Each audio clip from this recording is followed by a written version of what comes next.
خاص کام جو آپ کی پہچان بنا ہو، جیسا کہ شریف فیملی کا بنا تھا کہ انہوں نے پل بہت زیادہ بنوائے ہیں؟ آپ صحیح کہہ رہے ہیں، ڈیولپمنٹ کا کام بالکل میرے والد صاحب نے اس علاقے میں، یہ آپ باہر مین روڈ دیکھ لیں، یہ میرے والد صاحب کے ہاتھ کی بنی ہوئی ہے. یہاں پر اس علاقے کی جو مین ڈیولپمنٹ اور مین روڈز ہیں، اندر اسٹریٹ لائٹس ہیں، گلیوں کے چھوٹے چھوٹے کام ہیں، یہ سب میرے والد صاحب کے دور کے ان کے ہاتھوں سے ہوئے ہیں. اور الحمدللہ آج تک اس کے علاوہ میرے والد صاحب کے علاوہ اس علاقے کو سنوارا کسی نے نہیں. تو سر میں نے دیکھا کہ آپ کے علاقے کی حالت جو ہے کافی بہتر ہے، تو اس کی وجہ مطلب کہ کوئی بھی جو ہے بلدیاتی نظام کسی بھی ملک کی سیاسی ریڑھ کی ہڈی کنسیڈر کیا جاتا ہے، تو کیا یہ درست ہے؟ دیکھیں یہاں پہ نا سب سے پہلے آپ کو ایک چیز سمجھنی ہوگی، پوری دنیا میں جو ایک نظام رائج ہے نا، جو پارلیمنٹیرینس ہیں نا پوری دنیا میں، ان کا کام لیجسلیشن ہے، ڈیولپمنٹ ورک، اور دوسرا اس کے لیے ہمیشہ سے ایک لوکل باڈیز پوری دنیا میں ورک آؤٹ کر رہی ہیں، اور یہ ڈیولپمنٹ کے سارے کام، سارے پروجیکٹس انہی کے تھرو ہیں. پر بدقسمتی سے ہمارے پاکستان میں کیونکہ ایک ٹرینڈ بن گیا ہوا ہے، ایک معاملات بن گئے ہوئے ہیں کہ پاور کو اوپر سینٹر کی طرف اپنے پاس رکھنا ہے، نیچے ڈیولوشن کی طرف نہیں آتے پاور کی. جو آپ علاقے کے حالات کی بات کر رہے ہیں، جیسے میں عرض کر رہا ہوں، واقعی یہاں پہ میرے والد صاحب نے بہت محنت کی ہے، اور 30 سال لگاتار لوگوں نے انہیں پیار دیا اور جتایا یہاں سے. یہ اسی کے ثمرات ہیں کچھ جو نظر آتے ہیں. علاقے کے حالات بہتر ہے، یہاں پہ کرائم ریٹ کم ہے، یہاں پہ ڈیولپمنٹ ہے، کافی علاقوں سے بہتر ہے. یہ انہی کی محنت و کافی ہے جسے اسی لیگیسی کو ہم لے کے آگے چل رہے ہیں. اور جو بلدیاتی نظام کی آپ بات کر رہے ہیں، ہاں جی، بلدیاتی نظام کسی بھی ملک میں ڈیولپمنٹ میں یا ایک پولیٹیکل انوائرمنٹ میں ریڑھ کی ہڈی کا درجہ رکھتی ہے. بالکل. تو کیا یہ پاکستان کے لیے بھی درست ہے؟ بالکل ایسا ہے. دیکھیں اگر تو کچھ رول ماڈلز ہوتے ہیں، آپ دنیا میں آپ ڈیموکریسی کو فالو کرتے ہیں، ہم ویسے مدر ڈیموکریسی ہم برٹن کو کاؤنٹر کرتے ہیں، تو وہاں پر پارلیمنٹیرینس کا کام یہ ڈیولپمنٹ کا کام نہیں ہے، وہاں پہ پارلیمنٹیرینس کا لیجسلیشن ہے. ٹھیک ہے، اگر وہ لیجسلیشن ان کا کام ہے، ڈیولپمنٹ کا کام ایک لوکل باڈیز علیحدہ پیرالل سٹینڈ اپ ہوتی ہے جو لوگوں کے ساتھ یوزلی زیادہ انٹریکشن کر رہی ہوتی ہے، اور ڈیلی بیسس کے جو ان کے مسائل ہوتے ہیں وہ زیادہ بہتر سمجھ رہے ہوتے ہیں اور بہتر طریقے سے حل کر رہے ہوتے ہیں. تو سر موجودہ جب حکومت آئی تو موجودہ جو بلدیاتی نظام ہے اس میں کافی چینجنگز آئیں، کیا وہ چینجنگز عوام کو ریلیف دے سکیں گی؟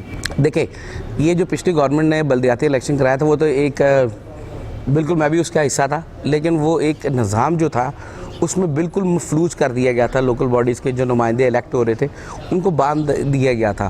آپ کسی بھی باڈی کو جب تک اکانومکلی آپ اسے ریلیف نہیں دیتے، فریڈم نہیں دیتے، اٹانومی نہیں دیتے اسے، تو وہ کیسے ورک آؤٹ کرے گا؟ آپ کسی کے بھی ہاتھ باندھ کر یا اس کی جیب پہ تالے لگا کر آپ اسے ڈیولپمنٹ یا علاقے کی کسی بھی فلاح کا کام نہیں لے سکتے. اس کے لیے دیکھیں جو سابقہ دوار میں ہمارا ایک ٹینور گزرے ہیں ناظمین کے، اس میں وہ ہمارے پاس اچھی خاصی مثال ہے. وہ اکانومکلی اٹانومس تھے اور ان کے پاس اختیارات تھے، اپنے فائنینشلی اختیارات تھے، وہ آزاد تھے اپنے ڈیولپمنٹ کے معاملات میں، اپنے علاقے کے مسائل کے معاملات میں. وہ ان کے پاس اس فریڈم کا فائدہ یہ ہوا تھا کہ پاکستان کی ہسٹری میں شاید اتنی ڈیولپمنٹ کبھی بھی نہیں ہوئی جتنی اس دور میں ہو سکی، 2001 سے لے کے 2007 تک. بالکل ایسے ہی وہ ہمارا گولڈن ایرا تھا ڈیولپمنٹ کے حساب سے، کیونکہ اس میں صرف ڈیولوشن آف پاور تھی، نیچے تک لوگوں تک پاور آئی، انہیں فائنینشلی اٹانومی دی گئی، انہیں بااختیار کیا گیا اپنے فیصلوں میں، اور انہوں نے لوگوں نے کر کے دکھایا.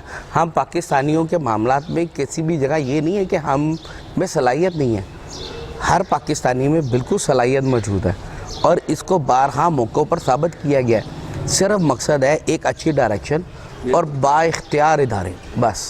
زیادہ تر یہی دیکھا جاتا ہے کہ جو بڑے سیاستدان ہیں وہ بلدیاتی نظام نہیں چلنے دیتے، اس کی کیا وجہ ہے؟ دیکھیں یہ ان کو سمجھنا پڑے گا، یہی تو ساری ایک کنٹرڈکشن ہے کہ کوئی بھی یہ ساری پاور اپنے ہاتھ میں رکھنا چاہتے ہیں. جب تک کسی بھی معاشرے کو آپ ڈیولپ ہی نہیں کر سکتے، اس کی گروتھ ہی نہیں ہو سکتی اس معاشرے کی، جب تک آپ اس کی پاور کو ڈیولوشن نہیں کریں گے، نیچے پاور نہیں آنے دیں گے. جب لوکل نمائندوں کے پاس پاور آئے گی، ان کے ادارے مضبوط ہوں گے، کیونکہ وہ نیچے سے جو بیسک روز ضروریات زندگی کے معاملات ہیں اور ان کے مسائل ہیں وہ لوکل ہی ہمیشہ لوکل باڈی کے نمائندگان ہی حل کر سکتے ہیں. پارلیمنٹیرینس کا ایک واضح مقصد صرف اور صرف لیجسلیشن ہے. اگر وہ اپنی حدود میں رہیں اور لوکل باڈیز کو پراپر کام کرنے دیں تو میرے خیال میں جو یہ 70-80% مسائل ہیں وہ شاید بیسکلی وہیں پہ حل ہو جائیں. اور اس کی بالکل باقاعدہ پچھلے ادوار میں اس کی مثالیں موجود ہیں کہ جب بھی ڈیولیوشن آف پاور ہوئی ہے نیچے نمائندگان کو آپ نے امپاور کیا ہے, انہوں نے ڈیلیور کر کے دکھایا ہے. بالکل ایسے ہی. تو سر بیسیکلی ہر جگہ یہی سمجھا جاتا ہے کہ مطلب کسی بھی سیاستدان نے جو ہے نا سٹارٹ جب کرنا ہوتا ہے وہ چیئرمین سے سٹارٹ کرتا ہے, تو بلدیاتی نظام کو جو ہے چیئرمین کی نرسری سمجھا جاتا ہے. کیا یہ درست ہے؟ آپ صحیح کہہ رہے ہیں, بالکل یہ نرسری ہے. دیکھیں کسی بھی چیز کو گرو کرنے کے لیے پہلے اس کی پلانٹیشن ہوتی ہے, اس کی سیڈنگ ہوتی ہے. ٹھیک ہے, ہمارے پولیٹکس میں بھی سب سے بڑی نرسری جو ہے وہ یہ بلدیات ہی ہے, گراس روٹ لیول ہی ہے. جب بندہ اپنے کوئی بھی کیریئر سٹارٹ کر رہا ہے یا پولیٹکس اس کا ایم ہے یا اس کا پیشن ہے, اگر وہ آتا ہے تو سب سے بہتر پلیٹ فارم تو اس کا یہی بنتا ہے کہ وہ آئے پہلے گراس روٹ لیول پہ لوگوں کے مسائل کو سمجھے اور انہیں حل کرے ڈیلی بیس پہ. پھر اس کے بعد فردر سٹیپ میں جائے کہ کچھ چیزیں ایسے معاملات ہوتے ہیں جو وہ نہیں حل کر پا رہے تو اس کے لیجسلیشن ضروری ہوتی ہیں, وہ پارلیمنٹ کا رخ اس کے بعد کی بات ہے. اس وجہ سے ہمیشہ بلدیات کو ایک نرسری کی حیثیت رہی ہے اور آئندہ بھی رہے گی میرے خیال سے. تو سر اگر جو ہمارا سابقہ بلدیاتی نظام تھا اس کو اور موجودہ سابقہ بلدیاتی نظام کو کمپیئر کریں تو ان میں جو کیا فرق ہے؟ آپ کو واضح کر چکا ہوں. دیکھیں جو پہلے ادوار کے 2001 سے لے کے 7 والا نظام تھا اس میں پاور زیادہ تھی, اس میں فائنینشیل اٹانومی زیادہ تھی, امپاور کیا گیا تھا, اختیارات نیچے منتقل کیے گئے تھے, اس کا رزلٹ بھی بہتر رہا. جو یہ لاسٹ ادوار میں ہمارا گیا ہے جو بلدیاتی نظام گیا ہے وہ تو سارا ایک کرپشن کی ایک صرف داستان ہے. بس صرف انہیں چند دوستوں کو نوازنے کے لیے یا جو بھی ایک وہ آپ کہہ رہے ہیں سپریم کورٹ کے پریشر کی وجہ سے اس وقت بلدیات کرائے گی, لیکن اس بلدیات میں سارے اختیارات کھینچ کر انہوں نے اپنی طرف رکھ لیے. سی ایم صاحب نے اپنے پاس رکھے ہوئے تھے. ایک آپ بلدیاتی نمائندے کو جب آپ بیسکلی ڈیلی یوز کے جو روزمرہ کے معاملات ہیں, صفائی ہے, سیوریج ہے, پھر آپ کی اسٹریٹ لائٹس ہیں, چھوٹے موٹے کرائمز ہیں, سوشل کرائم جس میں بہت بڑی ہے, آپ اس کو ایکٹیو کرنے کے لیے یا اس کو ریزالو کرنے کے لیے اسے امپاور ہی نہیں کریں گے تو وہ کیسے آپ کے پیچھے اس معاملات کو کلیئر کر سکتا ہے؟ یہ کبھی بھی نہیں ہو سکتا کہ آپ بغیر اختیارات آپ اس سے رزلٹ لینا چاہیں. اور اس کی جدی جاگتی مثال آپ دیکھ چکے ہیں. یہ پچھلے 2 سال جس دن سے گورنمنٹ یہ گئی ہے اور چیئرمین حضرات گھروں کو گئی ہے اس دن سے آپ کو چھٹے کھٹے سارے باہر آ رہے ہیں. ابھی بھی اس وقت بھی لاہور کے 80 سیکٹریز جو ہیں وہ اینٹی کرپشن میں اریسٹ ہے صرف کرپشن کی بیسس پہ, اور ان کے کیسز چل رہے ہیں کیونکہ انہوں نے دن رات لوٹ مار کی ہے اور ان کی سرپرستی صاحب انہوں نے کی ہے. آپ کی آئیڈیل شخصیت کون سی ہے؟ آئیڈیل شخصیت تو اوبویسلی کسی بھی سیاستدان کے لیے, خاص طور پاکستانی کے لیے ہمارے لیے تو رول ماڈل قائد اعظم ہے. ہم انہیں فالو کرتے ہیں. وہ دیکھیں انہوں نے ایک تنہا آدمی اکٹھا ایک مجمع میں سے کھڑا ہوا, اس نے ایک خواب کو تعبیر کی شکل دے دی.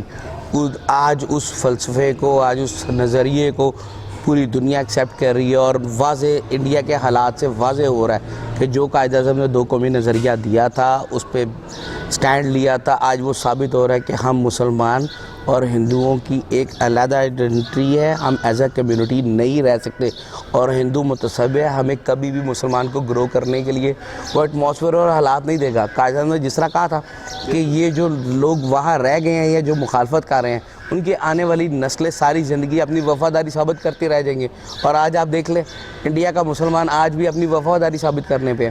تو بیسکلی میری آئیڈیالوجی بھی قائد اعظم کی طرف ہے اور میری آئیڈیل ہے, میرا رول ماڈل ہے, میں ان کو لے کے چلتا ہوں, ان سے اکثر اپنی انسپریشن ڈرائیو کرتا ہوں کہ مجھے کیسے فیصلہ کرنا چاہیے اور کیا زندگی میں کرنا چاہیے. تو سر آپ کا تعلق پاکستان تحریک انصاف سے ہے, تو آپ کی جو پارٹی میں ہے آپ کو پارٹی کی سب سے اچھی بات کون سی لگتی ہے؟ پارٹی میں آپ کسی بھی پارٹی میں آتے ہیں نا تو سب سے پہلے آپ کو لیڈرشپ آتی ہے. بالکل.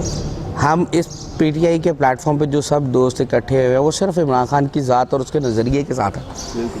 سب سے پہلے ہمیں عمران خان کی ذات میں وہ ایمانداری, وہ اس کی سوچ وہ نظر آئی کہ خان صاحب نے جس طرح ایک شوکت خانم کو لے لیں, نمل کو لے لیں, وہ ایک انسٹیٹیوٹ کھڑے کر کے دکھائے اور وہ ناممکن کام کر کے دکھائے جو بڑے بڑے ایکسپرٹس بیٹھ کے کہتے تھے نہیں ہو سکتے, انہوں نے کر کے دکھائے.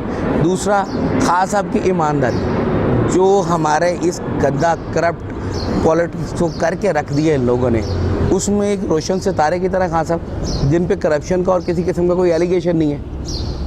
ہمارے لیے تو یہی رائے ہے کہ ہم اس بجائے ایک گندے کرپٹ اور فرسودہ سیاست کے ساتھ بھینٹ چڑھنے کی بجائے ایک اچھے صاف ستھرے اور ایماندار آدمی کے پیچھے کھڑے ہیں.